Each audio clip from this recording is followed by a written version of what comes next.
Hello, welcome to Today in the World, where I'll be talking about news from around the world and giving you some of my thoughts. Maybe they're good, maybe they're bad. So I'm just going to take a quick peek at a couple of countries that I've been monitoring on the show. Going to look at Venezuela really quickly. Like nothing major happening there. I was reading an article, sorry, from the Associated Press that the leftist governments of Brazil and Colombia, which were previously suggesting that the voter rolls for the election be released, have now kind of switched up to, or changed their tune, is I guess how I worded it, to suggesting that the election be held again instead. So, leftist governments kind of supporting a leftist regime in Venezuela um, that instead of releasing voter tallies that back up Maduro winning the election, they're just like, no, just hold the election again.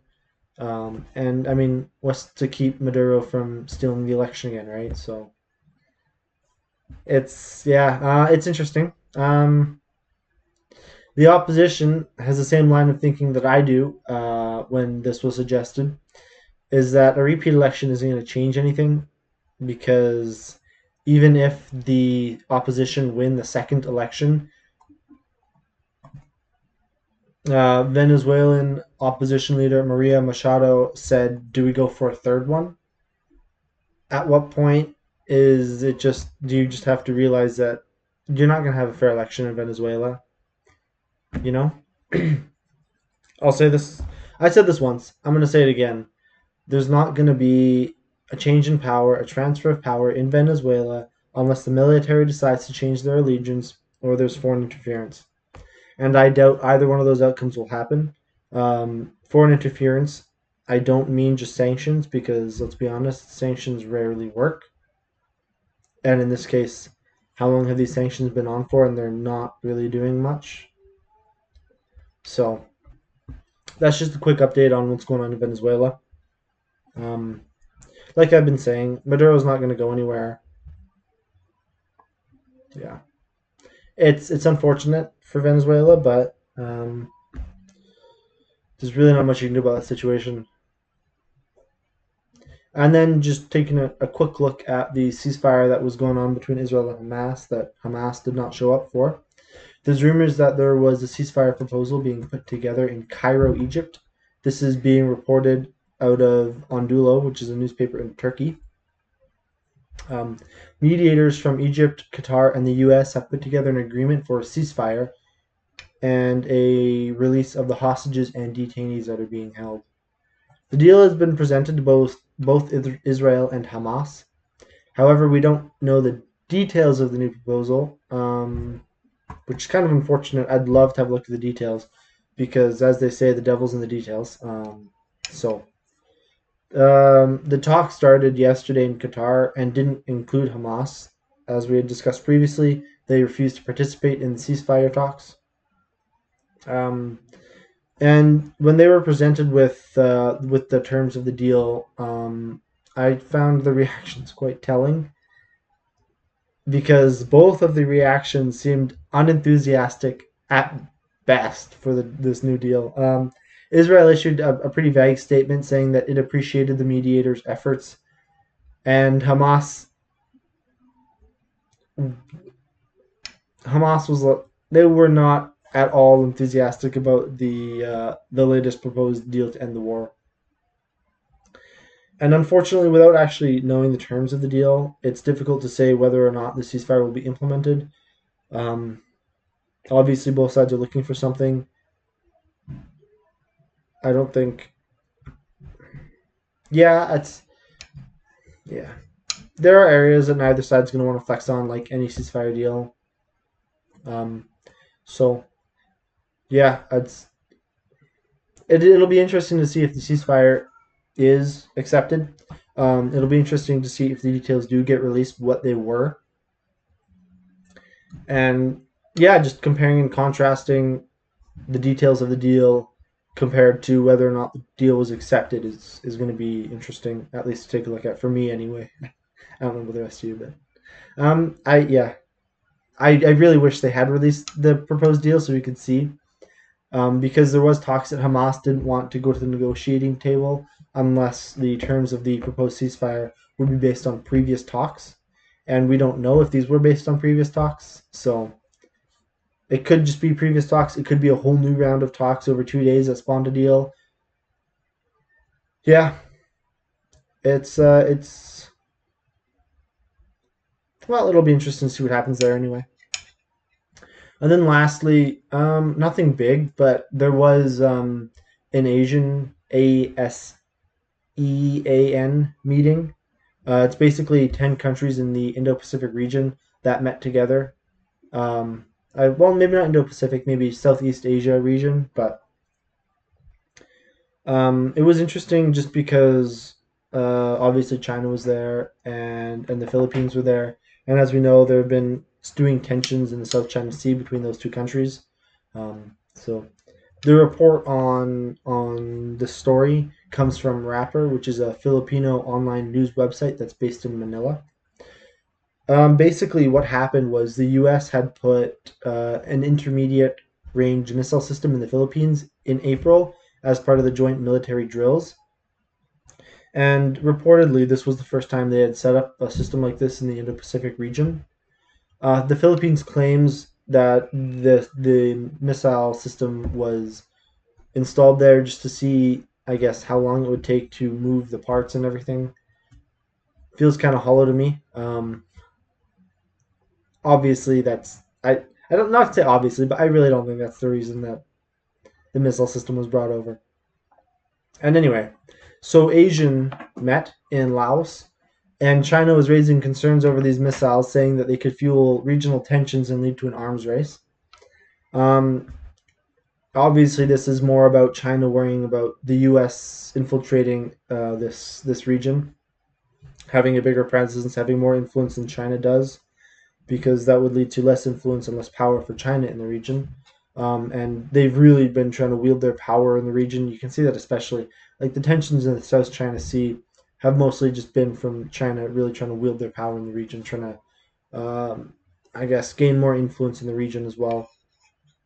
Um, and obviously, I think China sees this as the U.S. along with the Philippines being better suited to count their aggressive nature, aggressive actions in the region. There's definitely something to that. I don't like the Philippines' reason for the missile system being there is it seems like a very flimsy excuse at best. I definitely think it's there. Um, Probably more as a self defense system than anything else. And then just really quickly, I'm going to touch on this other thing I was reading about.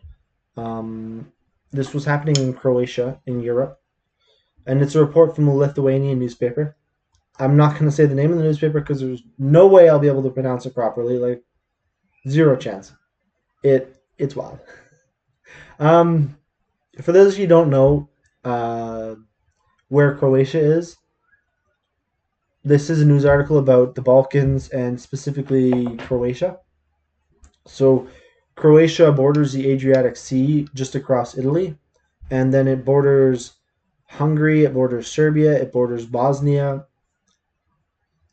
It's um it's a beautiful country if you've never been there. It's quite gorgeous right on the Adriatic. It's really humorous if you look at the borders because Croatia's border kind of like snakes right across the Adriatic, and it looks like it just prevents Bosnia from getting any beach property. Anyway, they've been reintroducing mandatory military conscription starting January 1st, 2025. It's only a 2 month service. I don't know what I don't know what compulsory military service looks like, but 2 months doesn't seem too bad. Maybe I'm wrong. This does come 17 years after they ended their universal military service and replaced it by voluntary service. Um, the head of the military defense in Croatia said that they're returning to the draft on the backdrop of escalating tensions in Europe, Russian aggression against Ukraine, and the buildup of military power in the Balkan states. The Balkans like since 2021, it looks like they've been in a bit of an arms race.